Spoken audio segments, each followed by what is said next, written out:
Hey, welcome back. My name is Patty O Furniture, and my puppy here is Jimmy Chews. Today we're going to be discussing Season 20, Episode 5 of Sister Wives, titled Kissing Another Man's Wife. The episode description says the Browns celebrate the holidays with new traditions, and Kody and Robyn decorate their Christmas tree with Aurora's new boyfriend. All right, let's get into it. Welcome to the podcast, Sister Wives, a red flag rewatch. This is the podcast for disenchanted fans of Sister Wives, fans who fell in love with the Brown family, watched their precious kids grow up, and became enchanted with all the love, only to be told it was all a lie. Nothing was as it seemed. We were bamboozled, fooled, duped, tricked, conned, swindled, hoodwinked. What did we miss? Where did it go wrong?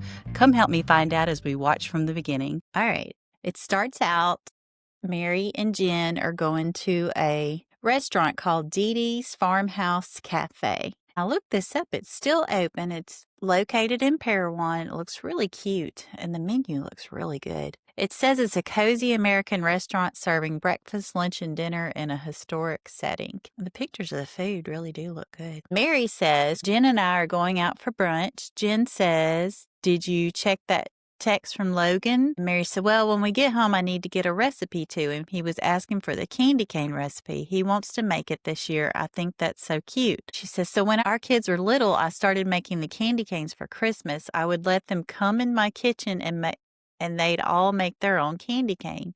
You know, it was kind of fun tradition that we do on Christmas Eve. So this year, Logan reached out and asked for the recipe. I thought it was really sweet. And I didn't realize you could make your own candy canes. And it is not that easy. To make it, you only need 3 cups of sugar, light corn syrup, water, peppermint extract, red food coloring, and white food coloring. It doesn't require a lot of ingredients, but it's not that safe to make. It requires heat-safe gloves, and you're dealing with some really hot materials. I mean, it did look like it was fun to make, but it made me kind of nervous about making it with little kids. But she probably had a really good technique. I thought it was odd that she was saying that she would let them come into my kitchen, and I'd believe it. She didn't let them walk through her house. She probably didn't let them come in her kitchen. You never would see Christine or Janelle making that statement that she would let them in her kitchen. That's only Meri. Jen says, tell me more about what's happening with the family. Like, I feel like that you've talked to Janelle some. And Meri says, Janelle and I have talked a little bit here and there, mostly just the situation with the property. Jen said, isn't that good? And Meri says, it would be if Kody would communicate. That's all I want is for him to communicate at this point. Coyote Pass has not changed. Nothing's different. Cody's name is still on all 4 of the pieces of property. Mine is still on 1 piece of property that I co-own with Kody and Janelle. There shouldn't be any reason why we're still not having this property divided with all 4 of us as equal owners. That could have happened a long time ago when Kody and Christine made that agreement. She would get the house and she would sign the proceeds of the house when she sold it, and then she would sign the property to him, just to him and Robyn. That's what's happened. She's off the property and now it's just him and Robyn. Like, it just seems like it should have been a conversation. It was never even a conversation. I don't think that Christine had that in mind, that it would go just to Kody.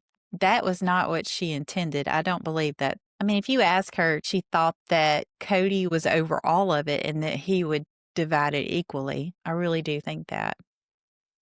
Another thing is that Meri, I know she's got her reasons for the way she acts, but you remember anytime the wives would get into a fight in front of Meri, like the knife in the kidney scene, or Janelle when they were sitting in the backyard of the McMansion and Kody was yelling at her about COVID stuff and she got up and walked off. If you would look over at Meri, she's just sitting over there looking like a cat who ate a canary. You know what I mean? Like, she was just loving it the whole time that these women were getting fussed at by Kody. During the whole knife to the kidney scene, she had that cat who ate the canary look, and then she got up and comforted Robyn. She didn't say a word to Christine. So why would Christine want to have a discussion with you about anything? When you were kind of a bee through the whole situation, why would she even try to talk to you about anything? She just told Kody that I'm giving up my share, and I don't think she meant to him. I think she meant back to the family pot. I bet you when Kody made a comment a long time ago about, I have a part that's only mine, that only I have paid for, I think he was talking then about Christine's part. This man does not understand the concept of family pot. It doesn't mean it's all yours. That means it's everybody's equally. And when I say that, I also mean Robyn. So him and Robyn count as two people. I know that a lot of people think they should only count as one, but they do count as two because she's part of the show. She's part of the business. She sucks. She should still get 25% of that property, just like Kody does, just like Janelle does, just like Meri does. When she's blaming Christine, she needs to turn around and blame Kody. And then Jen, she throws down her orange and she says, how much longer are we going to do this? Like, for real? How much longer until you just realize that he's an ass, that you just can't be nice? I mean, how much longer? And Meri says, I'm thinking like 6 weeks. I'm going to give it 6 weeks because if this thing is happening with this potential buyer, if it's not in contract in 6 weeks. And Jen says, then you'll stick your attorney on him. It's time for you to end the nice girl error. Like, it's not benefiting you. It's only benefiting him. And Meri says, yeah, it is. And Jen said, so then why are you doing it? It's like self-inflicted pain at this point. And Meri says, because I don't want to be a bitch. And Jen says, you know what? Join me on the dark side. And Jen says, I just feel like it's important for you to have bitch lessons so that you can say the things that sometimes maybe you think.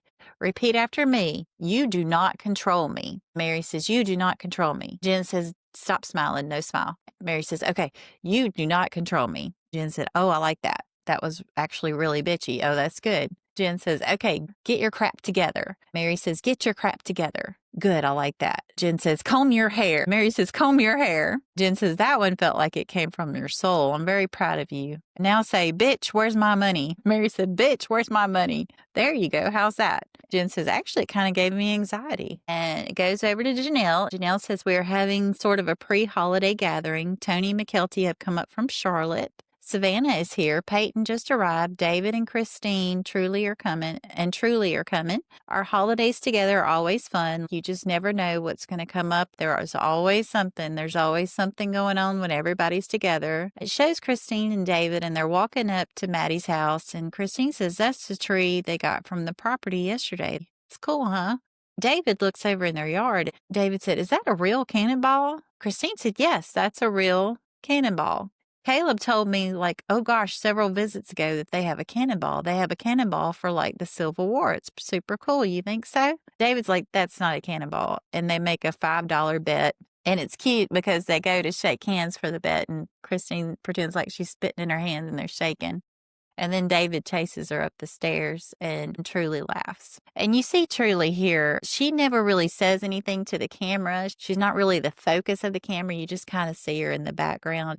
I think that's the way she wants it, and I'm glad they're letting her have it that way. David says, I think Caleb is just full of it. Christine says, it's Caleb. He doesn't do that. David said, yes, he does. They walk in and they say, hey, how y'all doing? And she says, ask him right now. Is that a real cannonball out there? Maddie says, yes, it's a real cannonball. And Janelle says, it's always been in the front yard, so I figured it came with the house. Caleb told me it was a cannonball. Caleb said, no, it's not a cannonball. And Christine says, so now I'm a liar. It's not a cannonball. He says, there's a mine way up in the Rockies. So what they do is they put it in a crusher and they put these big balls in there and they drop them in there and it just crushes it down as it goes through another one that's a smaller one and it keeps crushing them down further. So apparently it's a giant ball that used as a crusher. And Christine says, you're crushing my dreams. And the whole time Caleb is holding JoJo and JoJo is just grabbing and opening stuff. She is into everything. And a molybdenum mine is a site where molybdenum is extracted either from primary sources or a byproduct of copper production. It contributes to the supply of metal used in various applications. So there you go. And I'm going to put a picture of molybdenum there for you on YouTube. Christine said, I'm sorry, that's a stupid story. It's just something they use in a mine that's dumb. So I'm just going to say it's a cannonball. And that, for people who are saying that Caleb lied, I don't think it's lying. It's just a fun thing to tell your family. I remember when I was a kid, I would ask what that little triangle was on the car that was actually the hazard lights, but I didn't know that. And I said, "What does that button do?" Who I was talking to said, "That's the zoom button. You push it and the car goes faster." And they said, "Push it." So that I pushed it and they just sped up. And I was like, "Oh, wow." So you can imagine I'm taking driver's ed and they tell me that's the hazard lights. And I'm like, crap. Sometimes you just have those relatives that like to play with you. I don't think there's anything malicious about it. And I don't think it's really a lie. I think it's just a fun little thing to talk about. I remember we used to go to this old house for all of our family reunions. And up in the attic, there was a door, a tiny little door that all the kids were scared of. And my uncle would tell me, "That's where old Red Eye lives.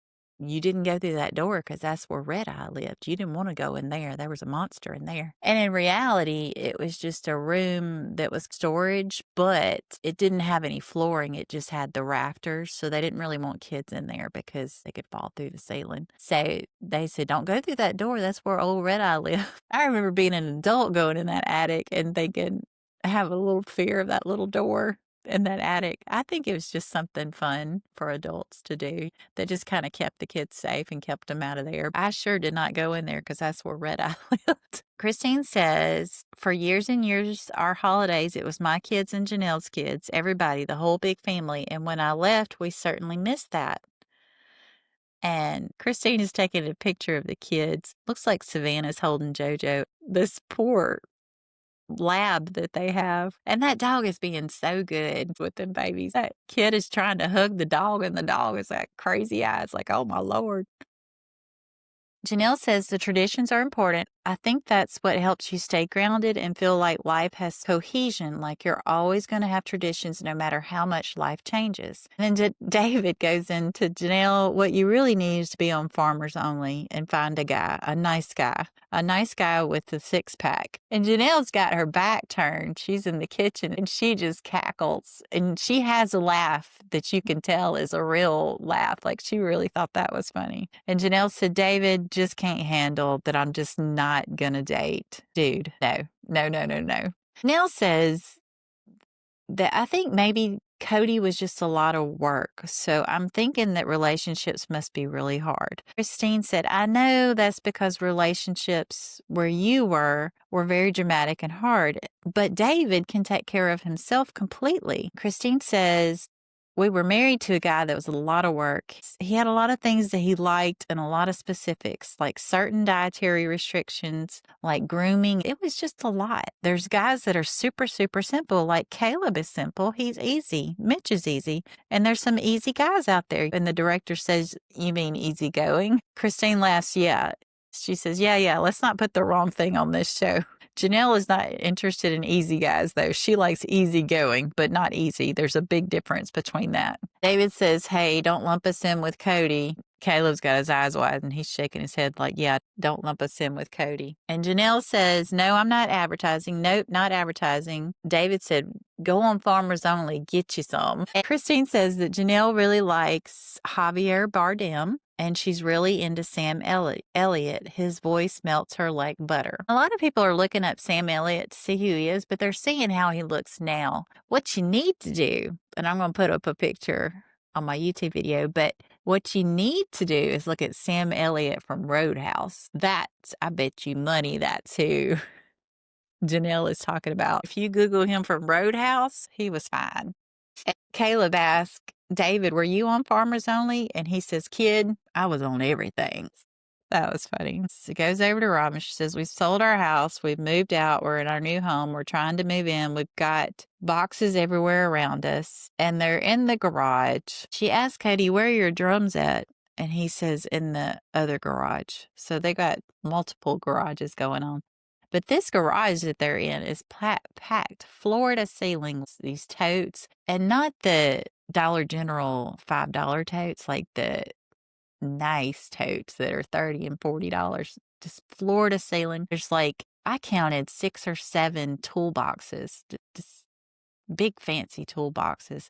And it does look like all of his stuff because it all looks like tools. You don't really see anything that could be Robyn's. So I really do think that is his stuff. And Robyn's must be in the other garage. Then Robyn launches into this story that she thinks we're all going to buy this, and we are not stupid. But she says, we do have a lot of stuff. Kody had enough stuff in each house to live in that house when he had all of his wives. As they left, they gave him his stuff back. So then all of a sudden, he's got multiples of shoes, too much clothes. It's all gathered here in this garage. That is not true. He hadn't lived with Meri in years.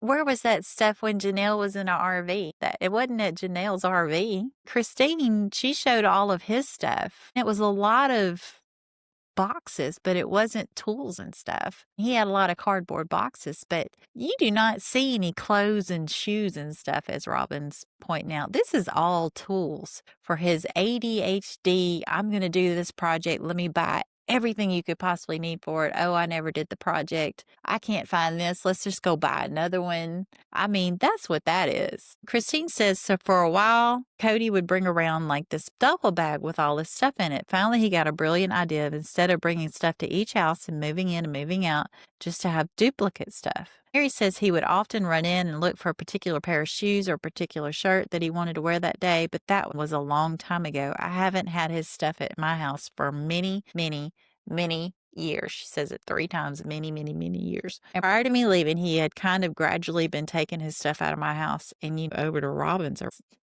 The background video is Kody running from house to house to house. Now, I could understand having your own toothbrush, your own toothpaste, having some jeans and some shirts at all the houses. But wouldn't you think if you had 4 houses together that you would have all your tools in one place? That doesn't make any sense to me, why they think we would believe that. I mean, if you're going to have multiples of stuff, you're going to have bathroom stuff, maybe 4 shampoos, not all that. That's crazy. And then they're looking at some wooden swords. And Robyn says, weren't these in Saul's room? And Kody says, I don't know. I'm saving them for grandkids. And Robyn says, we could put them with my grandkids' stuff. And she does a little dance. My grandkids' stuff. Like she doesn't even consider any of the current grandkids to be her grandkids. Why would she say my grandkids? Yeah, that tells you right there that she doesn't think of them as a family anymore. And you know, Axel is the perfect age for that. Maddie's son, he's got grandkids now that are old enough for little wooden swords. You could give it to him now. Get on a plane and go give it to him. Kody says, yeah, let's go do that. Let's put it in your grandkids' stuff. And Aurora walks in. Aurora is 22 old. And she walks in and she says, oh, that's funny about grandkids. Kody says, yeah, no pressure. We have other children. Aurora says, yeah, I know. Maddie and Mykelti both have kids right now. Axel and Evie are both old enough to play with those little wooden swords. Mykelti has twin boys. Gabe has brought them kids fireworks. They can handle a wooden sword, but anyway, Kody says, so what's up, Aurora? Robyn says, what's going on? What's happening? Aurora says, you know the guy I've been dating for a while? Robyn says, yeah, he's been around a little bit. Aurora says, yeah, he asked me to be his girlfriend, and I said, yes. Robyn looks at her real sternly. Aurora is just wringing her hands. Kody's over there just a grinning. Aurora, sweetie, you are old enough to drink. You are old enough to go to war. You're old enough to buy a bar. These kids are so sheltered. She has infantilized these kids to the point they can't even think for themselves. That's like borderline abuse. Why is she wringing her hands talking about she's dating this guy? Anyway, but everybody's talking about in the background behind Robyn on the shelf, there's this box of Belladonna toilet paper. And it's just cheap toilet paper. It's got horrible reviews. And everybody's talking about, well, why do they buy that? I bet you money they bought that during COVID. Remember the toilet paper crisis when COVID first started? They bought tons of that stuff and they are still using it. Because you know how Kody has always kind of been a prepper. I bet you when that came along, he found a source and bought all the toilet paper, and they've been using it ever since. That's what that whole Belladonna toilet paper situation back there is. And Meri said, so I need to go to New York City. I've got some business I need to take care of there. And I'm like, Jen, you need to come with me. Jen says, it's basically the butt crack of dawn, and it shows them going to the airport, and it's dark. Meri says, there's a lot of people. Maybe there's a single man I might run into on the street. Miracles happen at Christmas. It's going to be fun. It's going to be a blast. It's going to be a party.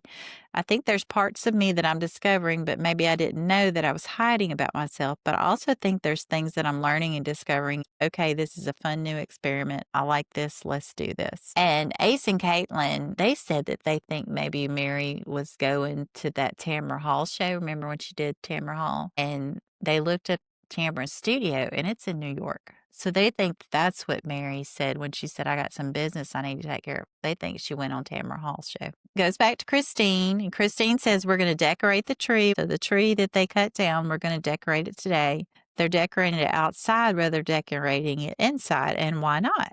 And they've got some big, big decorations. And I do think it's better to keep that tree outside because that is a big old tree. That is not your normal Christmas tree. You remember the Griswolds' Christmas tree? There was like a squirrel or something in there and it caught fire and because it was so dang big. And you remember that cat that was chewing on the Christmas wire and electrocuted itself? That was hilarious.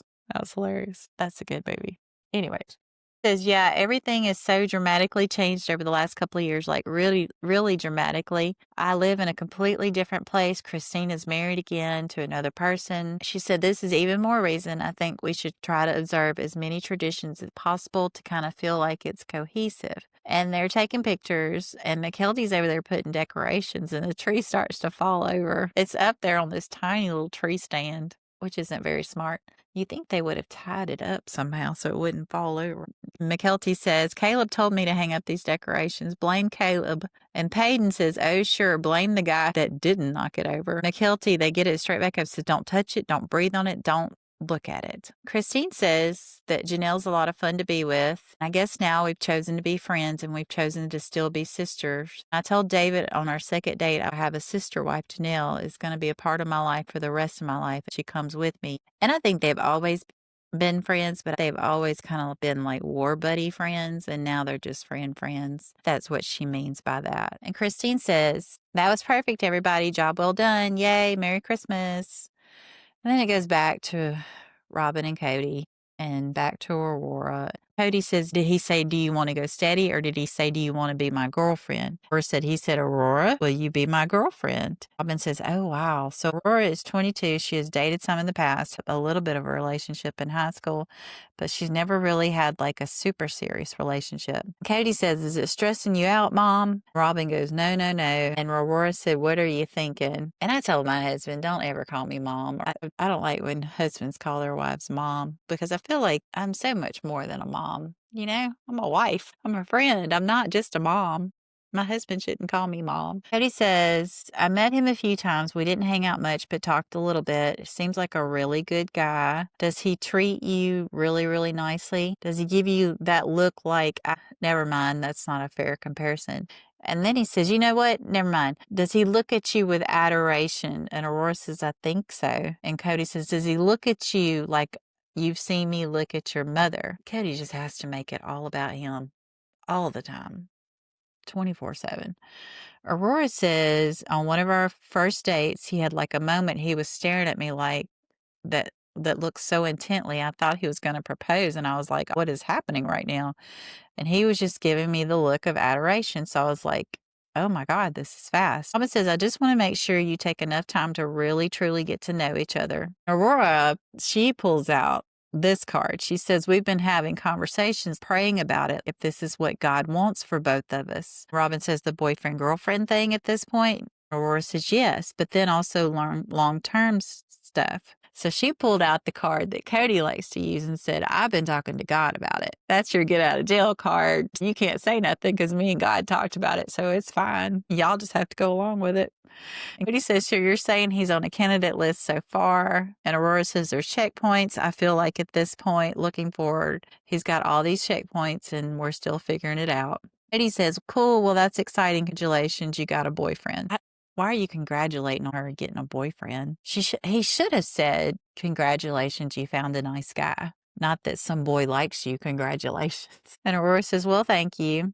And then Kody says he didn't ask me first. And then he says, I'm just kidding. But I don't think he was kidding. Because in polygamous culture, you're supposed to ask the father before you even date the girl. Robyn says he does not have to ask. in our church and in our culture, the guy would ask a dad if he could date his daughter. And Brody is absolutely not familiar with our culture. So while that might be where we're coming from, that's not something that they would be tracking. Aurora has told me that she's not interested in plural marriage, and that's okay. That's all right. She's found her Christian faith and she's very happy. She tells Aurora, I'm excited for you. And Kody says, congratulations, Aurora. Kody says that Aurora very specifically said, hey, you're my dad. I want you to protect me in these dating situations. I'm the guy that's supposed to look at him and say, you know, my daughter's in love with you, but have you got any sense? Robyn's gone through a divorce and I've gone through 3. We're probably going to be very discriminating because I know what can happen if it goes wrong. Now, that means you don't know what you're doing, so maybe you shouldn't be giving people advice. And did Aurora really come up to you and say, I need you to protect me while I date some boys? I doubt she said that. It goes back to Janelle and Maddie's house, and they're making cookies, which is fun. It looks like the oven clock says 3:05 p.m. And Christine says, I always like the magic of decorating cookies. I love it. McKelty's looking at the ingredients they're working with, and she says, all these are Maddie approved, no artificial flavors. And Maddie says, no, it's no artificial dyes. Janelle says, you guys get to do that now that you live here. You might become one of those people. And she's talking about people that don't want their kids to have any dyes or artificial flavors. There has been some evidence that red dye is not good for your kids, which good for Maddie. If she wants to do that, she should do that. McKelty says, I mean, when my kids got sick, I'm just saying there might have been some onions and honey. She's saying that she's a little bit of an organic mom, too. Janelle says, hey, listen, we didn't have any insurance when you guys were little, so we always did all the home remedies we could. When we were raising kids, A, we didn't have a lot of money, and B, you know, I had health insurance sometimes through my work, and I can insure my kids, and sometimes I didn't. And Kody can only insure Meri and Meri's child because that's who he was legally married to. And the government in Utah was very, very harsh. They had specific rules put in place that if you were a plural family applying, it was almost impossible to get health insurance. They had some sort of idea that somehow it was being abused, but I didn't have health insurance for like 2 months. Maddie had a ruptured appendix. I must have made payments on that for freaking forever. I told y'all that that's how that was. You remember Sheldon on Big Bang? He says, I'm not going to say I told you so, but I informed you thusly. I told y'all that Kody only insured Meri and Leon, and that was it. Exhibit A. Let's go. I'm going to show you right here. This is my notes from season 1, episode 8, the transcript. And this shows you that Kody is a liar, pants on fire. Natalie is interviewing them in the tell-all. And she says that one of the questions that people have is about health insurance. How does that work for the family? How are you covered? And Kody says, my employer is great. They've been very supported. When I first was employed with them as a new employee, I was very concerned about potential discrimination from the lifestyle, so I didn't put all my children on our insurance. And Natalie said that turned out to be problematic when Kody and Janelle and teenage daughter Madison had to have emergency appendectomy. The family is still paying that one off. Kody says Janelle had just switched jobs, so her insurance wasn't covering her and cost us a year's wages. Janelle said, which I'm still making payments on. We're the queen of making payments. Kody says, so that experience taught me I hope never to make another decision in fear again. So Janelle just said that all he ever insured was Meri and Leon. So when he says my employer has been very supportive, why would he say that? They're not supportive of your other kid. They didn't do anything different there. So you're trying to give the impression to the American public that you have all your kids insured now, and you do not. Because Janelle just told on you and said that it was you only insured Meri and Leon, and that was it. And I told y'all that's how it was. Janelle covered her own kids because she had a job. And I guess if she was changing jobs and that's when Maddie got sick, they weren't covered. And I do not know this for a fact, but I think Christine had public government insurance, like their form of Medicaid. I think that's what Christine had because she was on the food assistance program. We discussed that too, because we saw the food assistance program food in their pantry. So if she was on that, more than likely she was covered by government assisted program like Medicaid because she was considered a single mom. So that's how they kept their kids covered, if they covered them at all.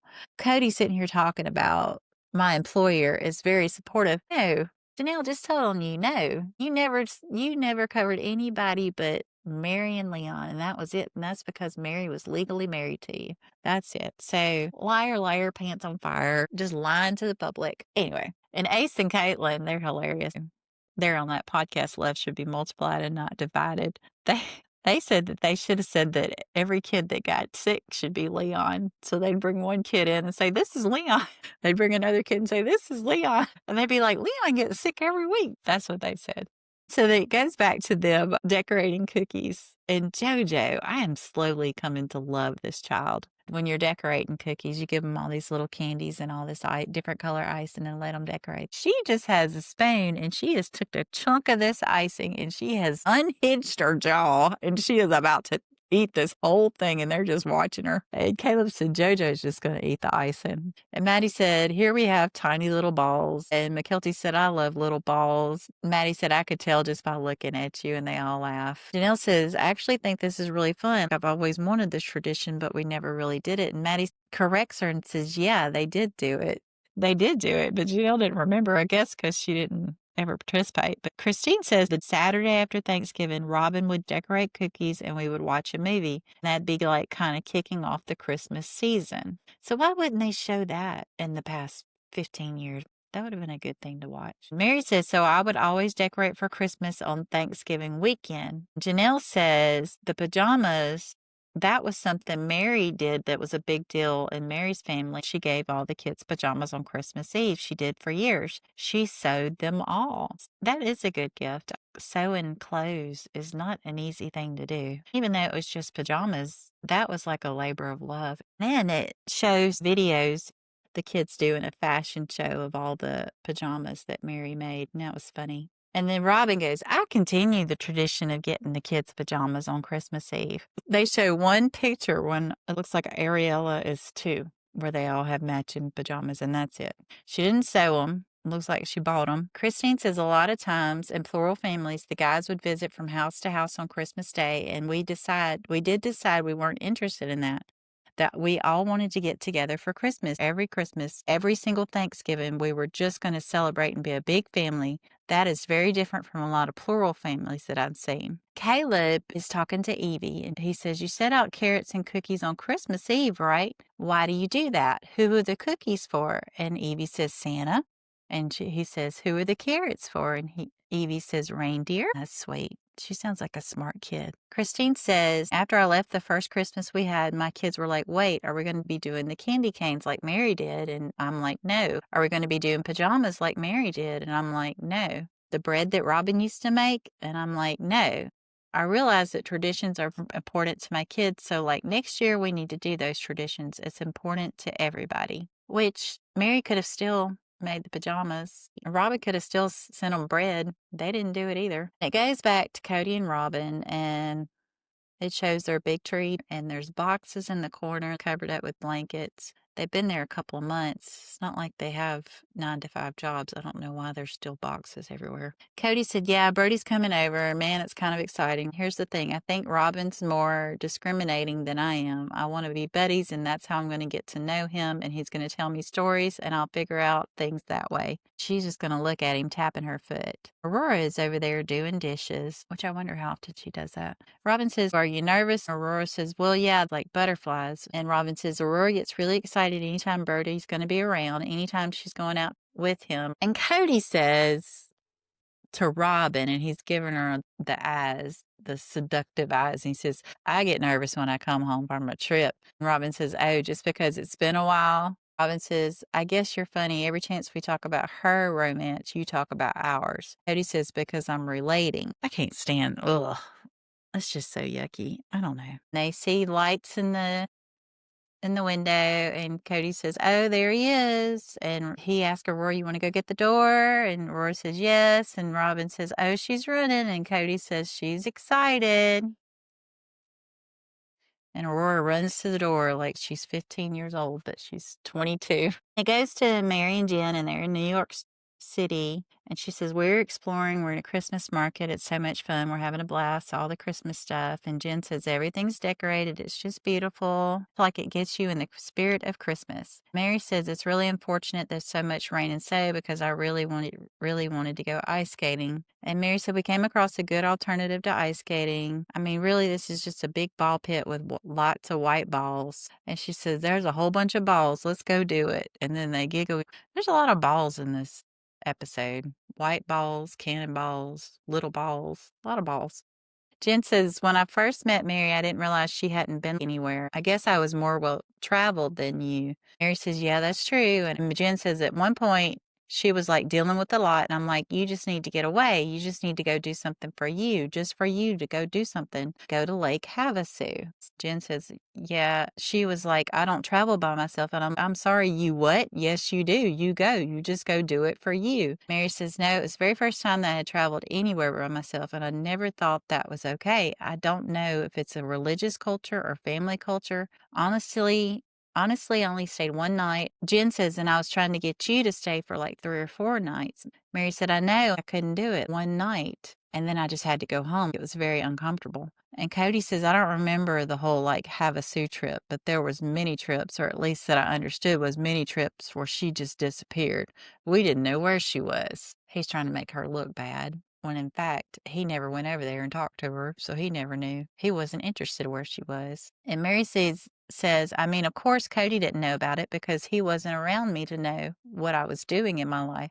That's just not what our relationship was at that time. And Christine says, no, I started vacationing with my kids separate without Kody in Flagstaff. I was like, we're just going to do our own thing. And I loved it. Janelle says, Kody doesn't ever want to travel anywhere. I'd be like, let's like get in the RV and go. And he never wanted to do that. That was not like his jam. He likes his creature comforts. He likes mansions and fancy foods, and he didn't want to go. Anyway, Meri says anybody else can say anything they want and make up any story that they want, but she was my only support system. And Christine says, it really seemed to me that Jen was Meri's only support system. Starting in Las Vegas, I retreated from my relationship with Meri a long time before that, and I mean, everyone needs support, so I'm just really glad she has Jen. In her book, it talks about her relationship with Meri, and she said that they were in a business together, which I think was LuLaRoe, and they went on a cruise together, and she said that Meri wasn't very nice to her, would like leave her alone and then talk down about her in front of her to the other people. And after that, she just decided she didn't want much to do with Meri anymore. Just because I guess Meri can be kind of a bee. I don't know. And it shows Meri and Jen in front of Rockefeller Tree. And Jen says, I want you to be empowered like you get to be you. Yeah, and F anyone who doesn't like it. And Meri says, whenever I travel, I change the location on the dating app just to check out the guys that are in the city that I'm traveling to. I totally expected New York to have a different vibe. I just expect a little bit more of a level than I see the guys on the dating site in Utah, but that wasn't the case. Ace and Caitlin said that you can set those dating apps to only show you certain types of guys. And they think that Meri has so many restrictions that there's hardly anybody that meets those guidelines anywhere she goes. So that's why she's not seeing any guys on the dating site. Christine says, I hope that Meri's dating. I hope she's having a really good time. I hope she's having a blast with dating. Robyn says, we're going to decorate a tree upstairs. We've already done our tree downstairs. I want to decorate one for the upstairs game room, and Brody's going to come over and decorate with us. And Kody says, hey, Brody, how's it going? Good. How are you doing? The kids are excited to see you. Aurora's not, though. I'm just messing. And Robyn said, Brody's a cowboy, like he's a legit cowboy. He has a ranch. He actually has a small ranch that he's building right now. Kody says he wears cowboy boots. He rides horses. He listens to country western music. He even plays a guitar. The cowboy cliche is like the cliche of the drummer in the rock and roll band. Well, I think I can trust my daughter with this cowboy. And we know that Kody thinks cowboys are manly with his daddy issues that he has. Anyway, they get upstairs and they're going to put up the tree. I don't know why Robyn thought that this was going to be a big tree. It's a tiny little box. Where'd she think the 8-foot tree was going to come from? So Kody opens the box and he goes, "Oh, that's teeny tiny, Mom." Robyn starts to truly panic here. And she says, "Oh, I was thinking it was a different tree. It's like a little 4-foot tree." Oops, wrong tree. And Kody said, "Well, this is going to work." And Robyn's got this distressed look. She says, "I thought it was going to be a bigger tree." Kody said, "Well, where's the bigger tree?" Robyn says, "It's in our moving somewhere. It's somewhere in our moving stuff." Kody says, "You see, I'm not a planner, not a great planner, but she planned this. Now she's having to pivot, and doggone it, we got this great Christmas spirit going on, and we don't have a great tree." And she's just got this horrified look on her face. And you know what this reminds me of? You remember the best fight ever on this show when Janelle told Kody to F off and they were in her tiny little apartment, and over in the corner was a tiny tree. And Kody says it really sparked him off that she was in there with this tiny tree talking about Christmas. And that tree really upset him because they were all going to get together and have this tiny little Christmas when they could have gone to his house and had a bigger Christmas. But he did not like Janelle's tiny tree. Just did not like it. It really made him mad. And so I'm wondering if Robyn is thinking about this tiny tree and what it might do to Kody. But says Kody always has to have things big and opulent. Well, Janelle had this little 4-foot tree that worked for her apartment because her apartment was tiny. Anyway, that tiny apartment, which had no tools and stuff in it. So you knew that Kody's stuff wasn't over there then. So that's a lie. Then Kody's looking through the bags. It looks like Hobby Lobby bags. And he says, "What is this? It's mistletoe." And Robyn's like, "Oh my God." She knows where this conversation's going. And Robyn says, "No, no, no, no." And Kody says, "It's got berries. It's got to be mistletoe." And she goes, "I just need you to unload those bags, please. Just get everything out of those bags." Like she's trying to say, like, "Stop it. Stop it." Kody's like, "Hey, it looks like mistletoe to me." And Robyn's like, "No, no, no, no." Kody says Robyn's a little bit shy. Robyn says, "This is so cute. We have a tree for Aurora and a tree for Brody. One of them has an angel on top and the other one has a cowboy hat. And they are cute." Kody says, "Wait, what about trees for you and me?" Shows Kody on the couch. He says, "I'm not shy at all. I can be embarrassing, and I don't want to embarrass her. I just like affection. I don't care about PDA. I don't care if it's in public. I don't care where it is. I just want to be shown affection." And what is wrong with him? I don't know why he's acting like that. And a thought occurred to me. This is all allegedly. And this is my podcast, and I can tell you my theories, and they may or may not be true. But Robyn is looking different this season. She's looking like she's lost a little weight. Her neck is thinned out. It's almost like she's had some work done. And you remember the last episode, I couldn't get a really good picture of it, and I couldn't tell. But she had this wrap around her belly. And some people were saying, well, that's just a back brace. I have a theory. I think that she has had some work done. I think she had a tummy tuck before this season started because she looks different to me. I don't know if y'all can tell. She looks a little softer. Her neck is thinned out. You can really tell something's different. And so whenever you get a tummy tuck, I've never had one, but whenever you get a tummy tuck, you have to wear compression around your abdomen, and you're not supposed to have sex for 12 weeks. So I wonder, just my theory as to why he's acting like this is maybe she's been on some sort of restrictions because of some recent work she's had done, allegedly. That's my theory. You can take it or leave it. But that's why I started this podcast, so I could tell you all my theories. But that's my theory. Kody asked Brody if he has a pocket knife. Brody says no. Aurora says that she does. And Kody says, "We've been shown up." Aurora pulls out a pocket knife. Kody says, "Check that mess out." Aurora says, "Yeah, Brody gave it to me because I have parents who are very protective and loving. They were vocalizing it." He's like, "Well, here's the knife. If you feel the need to use it on me, please do, but otherwise." And then Kody launches into, oh my God. Kody says, "So Brody, that's an interesting concept. I like to say when my daughter's going out with you, I'm not there to protect her. It's your job to protect her. Do you feel that way?" Brody says, "Oh, yes, definitely." Kody says, "So would you be amiss if you didn't protect her from yourself, right?" Kody says, "Definitely." Kody says, "What do you think? How do you interpret that? What do you think about that?" Brody says, "My whole thing was she's going to have a way to protect herself. I do as well. So I gave her one of my knives and I kept another. Kody says, but if you're protecting her from you, what does that mean? He's talking about sex. He's talking about chastity. And poor Brody is a normal person. He didn't understand what Kody's talking about. And he's just nervous as hell. He's trying to look like a good boyfriend. Kody just cannot come out with anything. He has to work his way around everything. It's always a word salad.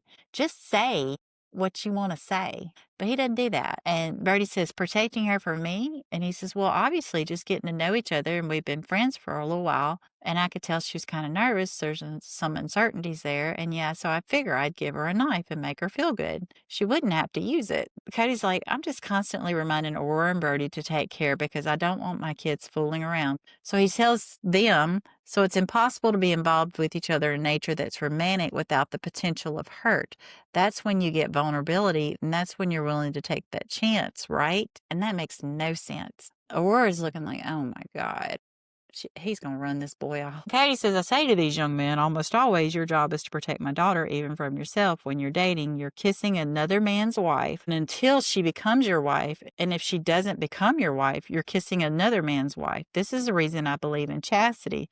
It's like, don't take something away from them that doesn't belong to you. He's outright saying here that women are property. I mean, he basically just said that. And they have no will of their own. So if they wanted to kiss a guy, they're not smart enough not to do it. He says, this is the reason that I believe in chastity. Don't take something away from them that doesn't belong to you. So in the middle of him trying to give them the hormone talk, y'all remember that? He goes into how women are property. And he tells Brody, when you're protecting a girl like I want to protect Robyn, I'm protecting her myself. I'm trying to protect her from being hurt by me. Brody says, that's fair, yes. No, Kody's sitting on the couch and he says, if you love my daughter, then you'll love her as much as I loved her mother. I kept my hands off her till we were married. We were older. I had an outlet. I was still loving with my wives, but we didn't have a real physical connection until we were married. I had an outlet. Let's discuss this. He had an outlet. He is talking about he kept his hands off Robyn because he was able to go home and have sex with other women. So he had an outlet. So basically, he was using other women for sex, probably while he was thinking about Robyn. That's basically what he's saying here. This guy is such a pig. I do not understand him. And do you really think he kept his hands off her till they were married? And what about that tryst you had in college? What did you take away from another man during that tryst in college? Were you able to say to another man, I kept her safe for you? No. And that whole leaning up against the car, oil painting, that doesn't look like you keeping your hands off of Robyn. You going down there every weekend and staying 3 or 4 days at her house, that is not you keeping your hands off Robyn. Stop lying. Stop effing lying so much. We are not stupid. So now women are property and women are an outlet. That's so disgusting. And Aurora says, I just think it's funny because after a while, it's clear that my dad's talking about chastity. And I can tell that Brody is very much thinking about tactics. Like, I know how to use knives and I've trained in mixed martial arts. She's saying that he's thinking about protecting her physically from other people. And Kody's talking about chastity. Kody says the best kind of relationship is one that you're so cool with each other that if you don't keep dating, you can still be friends. So the next guy, if he's cool, would say, thanks for watching out for my girl. Weird though, that's evolved. That's way more evolved than I actually am. Kody's back on the couch. He says, I feel like I'm more discriminating now than I was with Tony, than I was with Mitch, and than I was with Caleb. I was just less discriminating. Now it's a totally different story. I've gone through 3 divorces. So what was wrong with Tony and Mitch and Caleb that you were less discriminating? I don't understand. In the culture I came from, if at 22 I'm going steady with somebody, it's because we're going to get married. Every experience that I had, I was like, I knew within a few days, within a few weeks of dating, whether it was good or not. And then later on in life, 25, 30 years later, I was like, oh, that wasn't a good idea. And Robyn almost looks like she is at the end of her rope. She almost looks like she's about to cry. She's probably so done with Kody. She doesn't know what to do with him. She's talking to Brody. Would you feel comfortable coming and being part of our Christmas? And Brody's like, yeah, definitely, really. If it's a special day, I'd like to spend it with my special girl. which is sweet. And then Kody, instead of letting him have his sweet moment, Kody looks at Robyn and starts grabbing on her and says, "Would you like to spend Christmas with a special guy? Because I think you're a special girl." And Saul breaks him up, splits him up, because Saul's tired of this crap too. And Robyn says Kody is a romantic person, and anytime he sees anyone being romantic, he wants to be romantic too. With me, I love it and I appreciate it, but it's just not something I'm kind of having to like untrain myself. Kody says, "I guess you'd say she's careful. So for many years, like, careful, don't show the world we've got this thing." And when he talks about her being shy, I don't think she's being shy. I think she's just saying, "Quit touching on me. Get off of me. Good Lord. Give that woman some room." That's not her being shy. That's you being needy. Robyn is tired of Kody. I told you my whole Dementor story that Kody is sucking the soul out of Robyn, but she totally deserves it. She deserves it. She put herself in that situation. And it shows Aurora trying to hold hands with Brody. Brody's not really holding her hand because he's probably scared to death after Cody's whole chastity speech. Robyn says, "Let's go have some eggnog." And then it goes back to Kody. He said, "I believe that Aurora is dating with intention. If she already knew she would never marry Brody, she would already be out of that relationship. A marriage is a contract. So if you find a deal breaker, you got to get out. But why don't you find the deal breakers before you get married?" So along those same lines, with Kody sitting on the couch talking about if you find a deal breaker, you got to get out. Well, why don't you find the deal breakers before you get married? How are you going to find deal breakers if you're protecting yourself until you get married? How does that work? That worked out well for Christine, didn't it? You remember that part of her book where she said that their wedding night was horrible, horrible, and that she thought that he would have some experience in that area and that it was bad. It was bad. So she didn't get a chance to find out about that deal breaker because of those rules. Anyway, discussing deal breakers. So it goes back to Maddie's house, and David is sitting at the kitchen table with the little girls, and he's making plastic jewelry, putting together little plastic jewelry with Evie. And JoJo, the baby, is sneaking around a corner, and she looks like this little evil elf with this grin on her face, like she's just looking for something to get into. Her nose is just running, and she is just looking for something. She's so cute. And Savannah and McKelty are putting plastic jewelry on all the kids. And Truly's sitting on the couch in the corner looking at her phone. Christine said, "I'm so glad we did this. It's kind of fun to start establishing your own version of the traditions. I don't care that it's not actually Christmas Day. I just like the whole season. Whenever the kids come over, it's Christmas." And Caleb says, "So you want us to carol?" And Christine's getting them to try to do "We Wish You a Merry Christmas" in rounds. And what that means is the first person sings "We Wish You a Merry Christmas," and then the second person starts when the first person gets to the second verse. We used to do this all the time when I was little with Row, Row, Row Your Boat. It was just something fun to see if you could sing while other people were singing different words. And she explains the rules real fast and then tells them, "Okay, start." And they're all just looking at her like, "We don't understand." And Janelle says, "I just like to listen to carols. I am not someone who seeks to go out caroling." Queen Janelle. And they're trying to sing. And Christine says everyone had to get their voices warmed up. They had to relax. Everyone needs to just be in the moment. It took a little bit to orchestrate it, but in the end, it was fine. It shows them singing. And they kind of do it, but they don't all sing different verses. They all wrap it up at the same time. It looks like Christine's happy with whatever just happened. Janelle says, "Okay, now we can go eat." Because Janelle's like, "I'm tired of this. Let's go eat." It's showing the split screen at the end, and Christine and David are singing "We Wish You a Merry Christmas." They're wrapped in Christmas lights, and they've got little deer antlers on. They're just all festive. And so it's got in one screen, Christine and David, another screen, Robyn and Kody, another screen, Meri and Jen, and then another screen, Janelle, and she's not singing. She's got cards that say "We wish you a Merry Christmas. We wish you a Merry Christmas." So she's just got the words written on a piece of paper. So now it goes to next time on, and Christine says, "I wish that Kody and the kids got along better. I wish they were in each other's lives. They don't really see him. I think it's sad. I think it's absolutely unfortunate." Jen and Meri, it looks like they're putting together a little table. Jen says, "Does your money ever go into his hands?" Meri says, "It better not." It shows Kody sitting at a table, and he's got his laptop up, and it looks like he's doing a Zoom call with Meri and Janelle. He goes, "Hey guys, how's it going? Anything exciting?" And then he makes the comment that they weren't even cordial.